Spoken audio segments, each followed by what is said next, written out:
Yeah, small question becomes let's like, talk. Yeah, no, it's all good. Let me show you this. Even like the word Egypt. Egypt was a Greek word. Like the word was like Kemet. Yeah, like, it was Kemet. Kibbalon. Yeah, Like, Kibbalon. So Yeah. we're still using the same terminology. So it's kind of like right here, other people talk about, oh, well, look at if you read this. If you're referring to it as Egypt, that was actually post-dynasty. That was actually in terms of what Egypt was conquered. Well, I'm just saying Egypt because that's a colloquial term that we all kind of know when we say Egypt. We know a Kibbalon, we know Kemet, you know what I mean? We understand that, but I'm just speaking in a way that everyone knows, like an anachronism. You know what I mean? Like what we know it as today. But I agree with you. But the point is, this is the Monopter Stela, right? You look this stela up. This stela, and this is where King Monopter actually wrote a list of countries that he actually, this is just a stela, image of the stela. They actually have the interpretations of the stela. This stela actually references ancient Israel. But it also mentions the five main races. Pull up the Moabite stone. It mentions the five main races. It said Assyrians, it said Kemetic people, Nubians, Libyans, and it mentioned, but it never mentioned like as a people, as a distinctive people, Israelites, because I mean it's a religion. But the Monopter Stela did mention Israel. Israel's the youngest. Israel is the youngest nation, according to the Bible. Israel's the youngest nation to come on the scene. We know that they're not the first. They're the youngest. Remember, I just told you Abraham comes from Ur of the Chaldees. Give me that real quick in the book of Genesis. Abraham comes from Chaldea, ancient Chaldea. All right, and then from Abraham, it wasn't Israel yet. He had Isaac. And then from Isaac, he had Jacob. And then from Jacob, he birthed Israel. They were like the latter nations. But I'm going to show you something. What you're saying is, I'm not going to say, for the lack of better words, and in respect, I say this, I'm just saying that you're wrong in a sense that ancient civilizations have mentioned Israel. Have you heard about the Moabite stone? The Moabite stone? Do you know that King Jehud is mentioned on the Moabite stone? You know who King Jehud is? King Jehud is a king of Israel. And King Jehud actually went into bondage. We're going to pull that up for you too. So I want you to fact check all these, and everybody online can fact check it too. We having a beautiful build. The Monopter Stela. You also have the Moabite stone. Let's read this for them too. It's the book of Genesis chapter 11 and verse 31. And Terah took Abram his son, and Lot the son of Haran his son's son, and Sarah his daughter-in-law, his son Abraham's wife, and they went forth with them from Ur of the Chaldees. See, Abraham went out of Ur of the Chaldees. So Abraham was really a Chaldean. But he left Ur of the Chaldees. This is the history they don't teach you in Christianity. He left Ur of the Chaldees because he was called out of it. So now, the point is, just a minute, and I'm going to give it back to you. The point is, we have ancient tablets that depict. We have Assyrian tablets. Are you familiar with the Assyrian tablets? The Assyrian tablets literally depict taking ancient Israel into slavery in about 500 BC. But there's been no actual physiological, anthropological evidence to suggest that there were ever a large population of slaves. Because they said before that even like the pyramids and large monoliths, they were never built out of slavery. They were built out of reverence towards one's country. That's what they're saying. It was never built. Our understanding of that they were built out of slavery was wrong. But that again, that's how Europeans, like for Rosetta Stone, for instance, that's how they interpret it. You know, they interpreted half the stuff they got from Rosetta Stone was wrong. Like say, like was it what was the cards they used the tarot cards? Initially, everybody thought tarot cards came out of Kemet. They thought tarot cards was some kind of way of being prophetic, and it wasn't. It was simply a child's game. So we know, so long as we get our information from Europeans, we don't have our own set of universities, our own set of specific like anthropologists, archaeologists who deal with the set. We're always dealing with the information secondhand. Right, but the point is that we can still see these nations still referencing Israel. That's the question, but why people of African descent in America or indigenous descent in America, we've done so much in like the last 20 years. We beat back the most powerful country in the belly of the beast. We're the conscience of America, but if we weren't here, America would conquer the world a long time ago. We've done so much for worldwide human rights, civil rights. We've done so much just being us. Everybody wants to seek to be Israel. Everybody wants to be that. Why can't it be okay just to be us? Well, who are we? I say we are who we define who we are. We get a chance right now to define ourselves. We have an opportunity that other people get to have. We can define ourselves for ourselves. Everybody in the world wants to be us. Where do you come from? My grandma people came from here, but my mother's people came from Oman. So the reason why I'm trying to, so let's slow down and start over real quick. We do have archaeological proof. I just gave you two. What's that papyrus? Where Lab at? The Ipuwer papyrus. I couldn't think of Ipuwer's name. Have you familiar with the Ipuwer papyrus? Ipuwer. Okay. If you look up the Ipuwer papyrus, pull up. Where's Lab at? Where's his phone? Lab, pull up the Ipuwer papyrus for me, brother. Pull it up on your phone. I usually have my portfolio with all these images, but I left my portfolio at the house. Pull up the Ipuwer papyrus. Now, the Ipuwer papyrus Ipuwer was a priest in Egypt. You can look this up right now on your phone. He was a priest in Egypt, and he wrote a papyrus called the Ipuwer papyrus, and on that papyrus, he details the same events that the book of Exodus details out of the Exodus from Moses. But this is the Egyptian papyrus. He talks about blood waters. He talks about darkness in the lands. He talks about frogs. He talks about the death of the firstborn. You can look this all up. I'm putting it out there vaguely so everybody can go home and type in Ipuwer papyrus. My brother's gonna pull it up for you so you can see. We got the Moabite stone. We got the Monarch Stela, right? All of these things reference the history of Israel. Here's the Ipuwer papyrus right here. Here it is right here. Ipuwer papyrus. Ipuwer papyrus. Okay, Ipuwer. It's ancient. This is Egyptian. All right. This is Egyptian hieroglyphs right here. Okay. So if you look this up, I want you to look this up. Now, Live, let's go here. I want to show you what it is. Go to real quick. I don't think that's Egyptian. Go to. Let me show you this. It's Egyptian. Watch this. Okay, so the Ipuwer papyrus is an ancient Egyptian hieratic papyrus made during the 19th dynasty of Egypt, and now held in the Reska Museum, I believe. All right, in Netherlands. Okay, so this is the Ipuwer papyrus. All right, if you look on what's on the Ipuwer papyrus, just real quick, what's on it? Text. All right, you'll see. Here it is right here. The Ipuwer papyrus is an ancient Egyptian heretic papyrus. There you go. And it talks about the same events. It talks about the same events that's described in the book of Exodus. And we're going through right now. Absolutely. So maybe it's a cycle. Here, Lab, take this right here. So the point that I'm making to you is that we can show you historically that Israel. No, I'm good. We can show you historically that Israel is referenced on certain archaeological finds, the Moabite stone, the Monarch Stela, the Ipuwer papyrus. Watch this. Even on the Sumerian tablets, which they write a case-by-case name and place and dates of what happened to the nation of Israel on the Sumerian tablets when the ancient Israelites went into, not Sumerian, the Assyrian tablets. Salakia, the Assyrian tablets. I misspoke. No, not the Sumerian, the Assyrian tablets. If you look at the ancient Assyrian tablets, they give you a play-by-play account of what happened to the northern kingdom of Israel going into slavery. All right. So, but what is that as a people right now in America? How does that help us? Because it's like everybody has a past, and we live in this past. But I think sometimes when we live in the past, we deny the greatness of who we are right now. Like for instance, I took pride in the fact that I saw the fastest people on the planet are people of African descent in America. I take fact that there's more Nobel Prize winners in America. We did this under duress under slavery. I think when we look at the past, we have a tendency of denying the fact that we made a lot of accomplishments as is because it's in our blood. You know what I'm saying? It's like we can look back in the past, but at the exact same time, it's like, who are we now? Right. Israel was destroyed. That's it. Israel was gone. But do you know history? If you don't know your history, it's bound to repeat itself. It did. Correct. I completely agree with you. But you could be in the military. Once you destroy a people and you take their land, you take that country, it will never be the same again, so it's gone.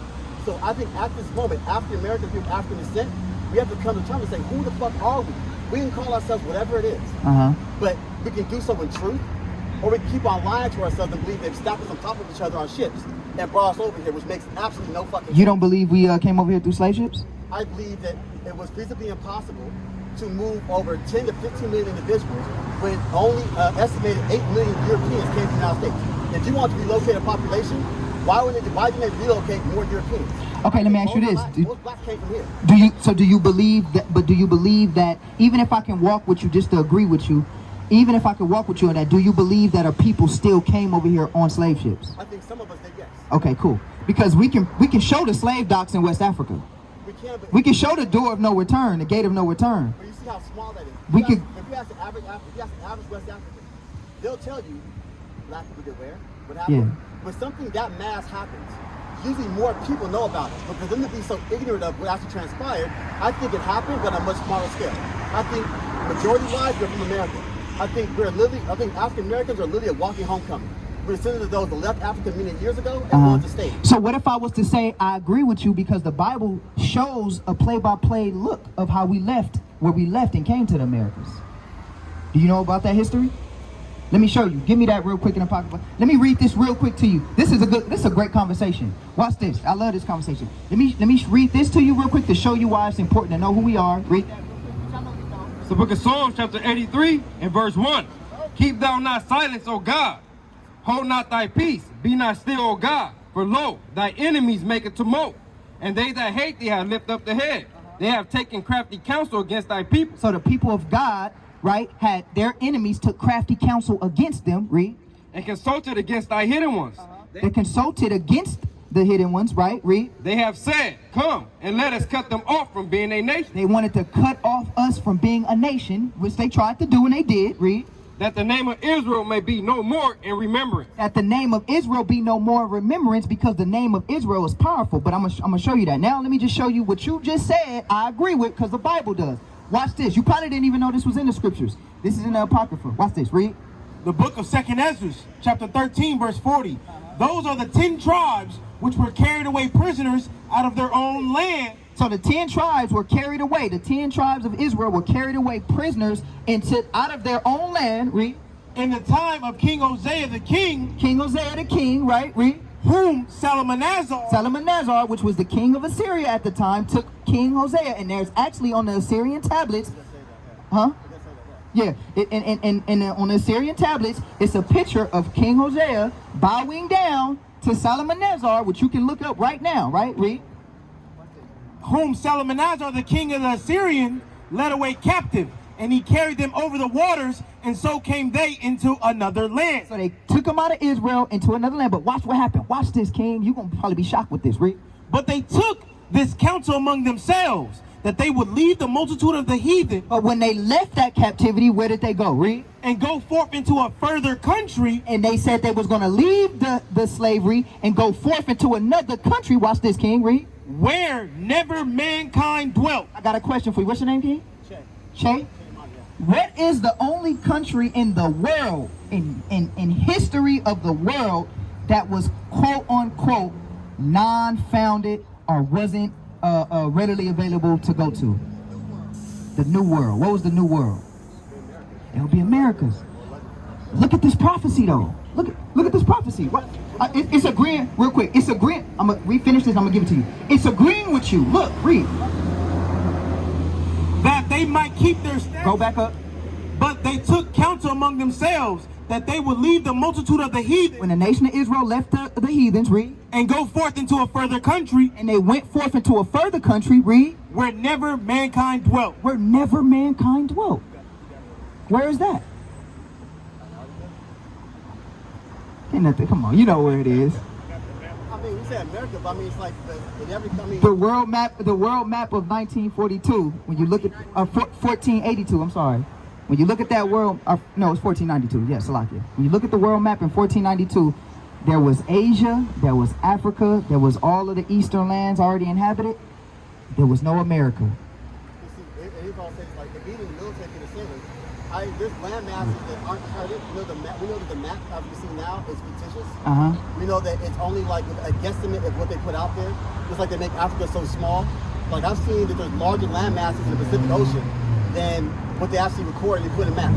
I've seen the fact that between the Indian Ocean and the Pacific Ocean is a huge line that you can see from as long as you can see, where literally the Pacific Ocean is going northeast, and one's going southeast. If you're going two different directions, one's like dark, one is literally like dark blue, the other one turquoise. Any Navy sailor will tell you that. Let's slow it down though. I'm agreeing with you. You said that we left a country and came here, right? I would say that, again, how we spread across the world, I don't know what the motivation was, but I do know that black people have been found in every corner of the entire world. Right. Whether it's from Australia, whether it's India, whether it's across the Pacific Islands. Right. They've been found everywhere. But let's deal specifically with America, because that was our topic of conversation, right? Yeah, but it just said we You never agree? undiscovered country. Every country was undiscovered until we got there. But okay, let's get more of the prophecy so we can understand the geographical location of where this country could possibly be. Watch this, read. So they came into another, excuse me, I'm gonna drop down, that they might keep, where never mankind dwelt, that they might keep their statutes which they never kept in their own land. And they entered into the Euphrates by the narrow passage of the river. For the Most High then showed signs for them, and held still the flood till they were passed over. For through that country there was a great way to go, namely 1.5 years. So wherever this country is traveling, it's 1.5 years. What's the guy name that did the Magellan? That's his name. Yes, thank you, Magellan. When you look at the way that the trade, the triangular slave trade and all of this, the routes and all of that, to travel from one place to one place into the Americas, it takes how long? About, yeah, 6 months to a year, right? Give or take, depending on like the waves and the seas and things of that nature. Let me ask you So, a question about that. But so, what do you say about the fact that if you look at where West Africa is, and where all the shit came to America, it follows the same hurricane pattern, or it goes to the same tidal forces that leads there every single year. So you know that the whole issue of blacks enslaving blacks, is it feasible that they're talking about how Moors or blacks that came here and led Europeans here along with Columbus were actually enslaving blacks who looked black because of their skin color? That was the whole black on black they're talking about. They never specified who it was. I'm just simply saying that maybe our story is much more vast in the Middle East. do you know that the Moors, do you know that the ancient Israelites or the Jews were a part of the Moorish community? You know about that, right? Let's get give me some history. Give me my Timbuktu out of my bag real quick. Moor just means black though, right? Yeah, swarthy. Is my let me see. Let me show you this. Are you familiar with this book right here? Yeah. From Babylon Timbuktu? I read this whole book. Yeah. You see how messed up it is? It's real messed up. Let's read this real quick. I want to get to page. I think it's 84. Is it 84? Yeah, it should be like the third paragraph. 84. Talking about the Million Jews one or the other one before that? Let's read this real quick. I want to show you. I'm going to read this. We'll read 84 in a minute. Let's read page 90. Since you closer. Read page 90, and I want you to start right here. Look at this. Are you familiar with this history? Read. From Babylon to Timbuktu, page 90. The Jews came into Western Sudan from northern and eastern Africa as a result of the chain of commercial and persecutory migrations. The Jews had settled among the most civilized people throughout the ages. They adopted new methods from other people and left their material, educational and moral imprint among the people with whom they resided. And this is in 300 AD, right? The Jews actually went into, this is historically proven, that black Jews were in Africa at this time. Go to page 84 real quick. Let me yeah, you know about that, right? Oh, cons, slacky. What up? All right, let's read that real quick. From Babylon to Timbuktu, page 84. In the year of 65 BC, the Roman armies under General Pompey captured Jerusalem. In 70 AD, General Vespasian and his son Titus put an end to the Jewish state with great slaughter. During the period of the military governors of Palestine, many outrageous atrocities were committed against the residue of the people. During the period of Pompey to Julius, it has been estimated that over 1 million Jews fled into Africa, fleeing from Roman persecution and slavery. The slave market was full of black Jewish slaves. Black Jewish slaves at that time in 70 AD when they fled into Africa, right? And what did they do? They dwelt among the most civilized people, including those that called themselves Moors. Because a Moor, which you probably know already, keep it right there. A Moor, which you probably know already, is not a race. It's more of a term of like I don't want to say a fraternity, but it's like a term of nobility. Yeah. So you got Jew Moors, you got Arabic Moors. Watch this. You got African Moors. You got different type of Moors, right? And you also had Jewish Moors. Now get this for them real quick. I know we're moving fast. I want to get this real quick. Read this right here. Sahara Black Jews. Not that one. Not that one. I want to get the ones that was in Morocco. Yeah. You familiar with Morocco? Not a big fan. Yeah. Let me see. Let me see.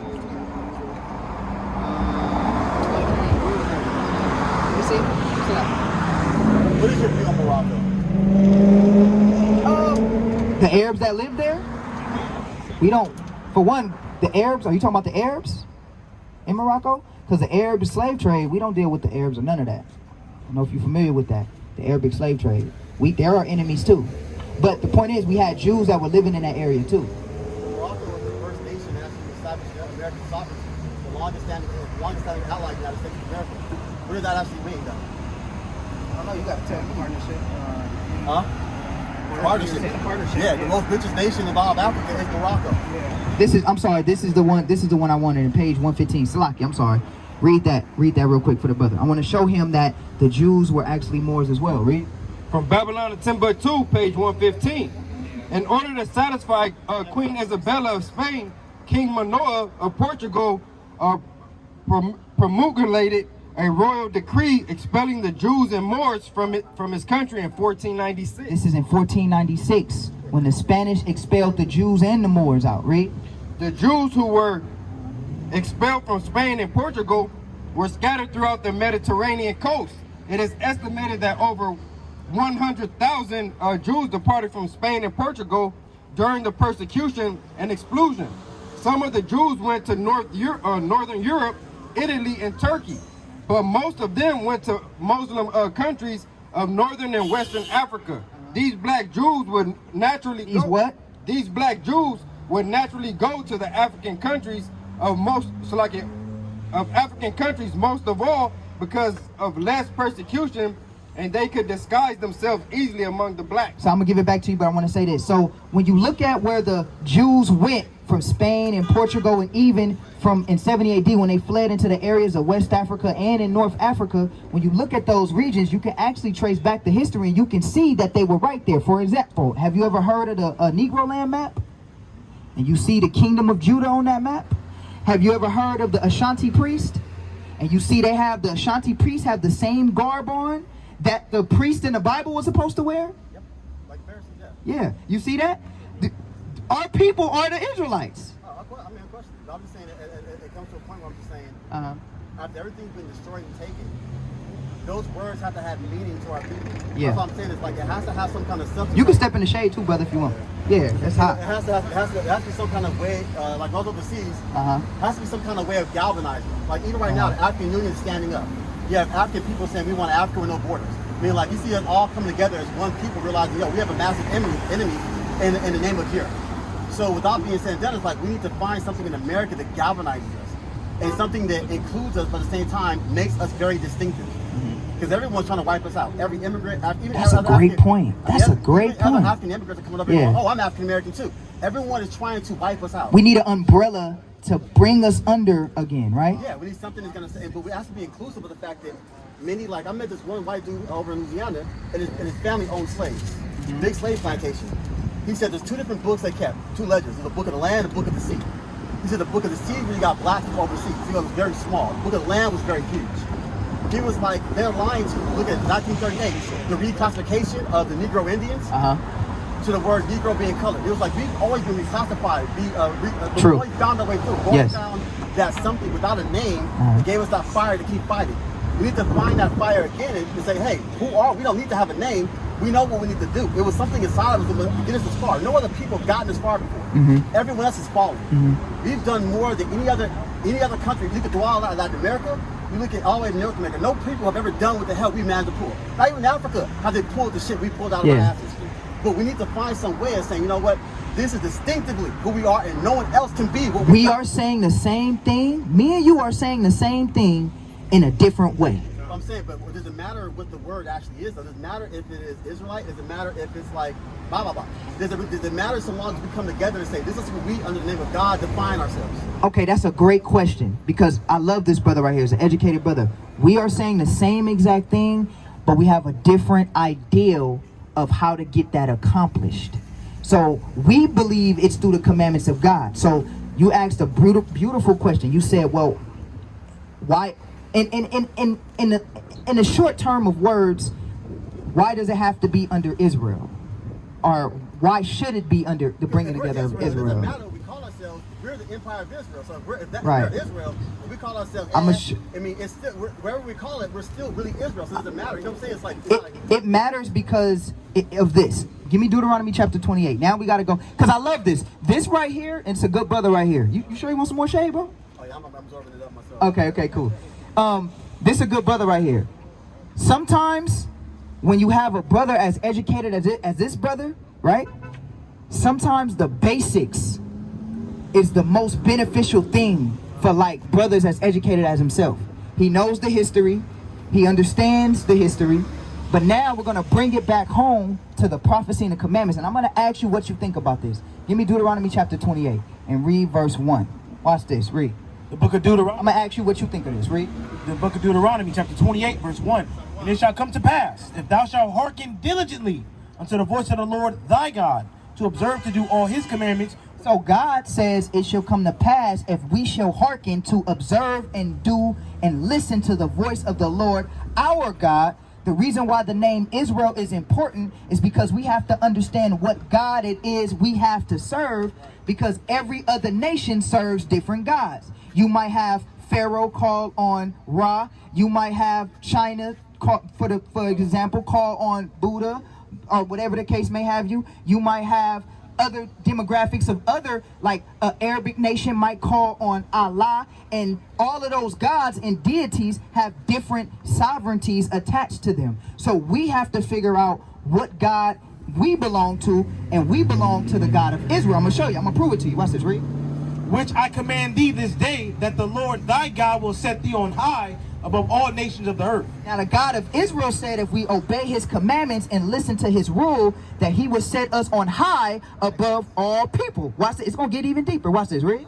And all these blessings shall come on thee and overtake thee. He's saying all these blessings shall come upon thee and overtake thee. For the sake of time, we're not going to read all of the blessings, but what we are going to do is we'll go ahead and paraphrase that. He says you will be above all nations, your store and your basket shall prosper, your community shall prosper, and so on and so forth. But watch this. Read verse 15. Verse 15. But it shall come to pass, if thou wilt not hearken unto the voice of the Lord thy God, to observe to do all his commandments and his statutes which I command thee this day. But this is the covenant and the agreement, and this is why it is important for us to understand that we are Israelites, because we have to understand, like we agreed earlier, that if you don't know your history, you're bound to repeat it.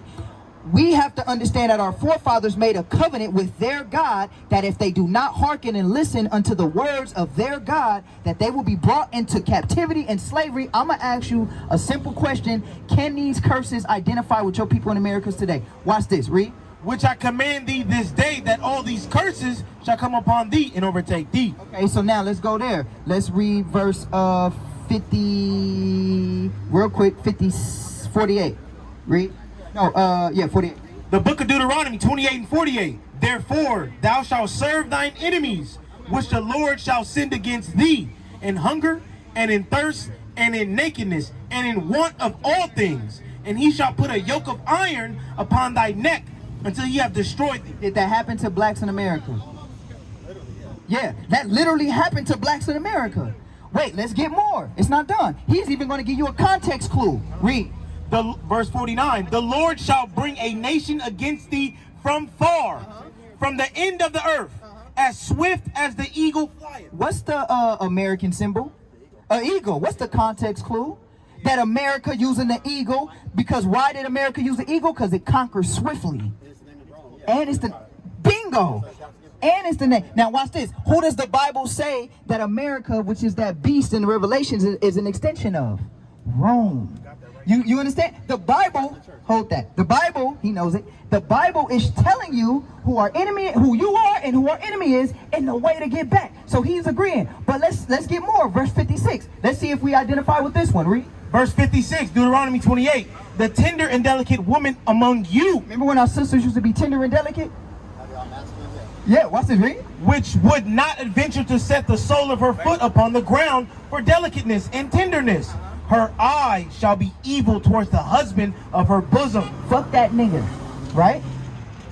I don't give a damn about you, even with her son, you look like your goddamn daddy. Destruction of the welfare state, yeah. Making sure the black men couldn't get jobs, the black women has to pay. Yeah, destruction of the black family. Bingo. So wait, we can identify with the curses that was placed on our people because we left the will of the Heavenly Father. So what do we need to galvanize ourselves under? Back under the commandments to reverse these conditions. Watch this. Finish that off and I'm going to give it back to him. Read. Her eye shall be evil towards the husband of her bosom, and towards her son, and towards her daughter, and towards her young one that cometh out from between her feet. Your brother was like, man, that's actually true. It gets more. There's more. Watch this. Read.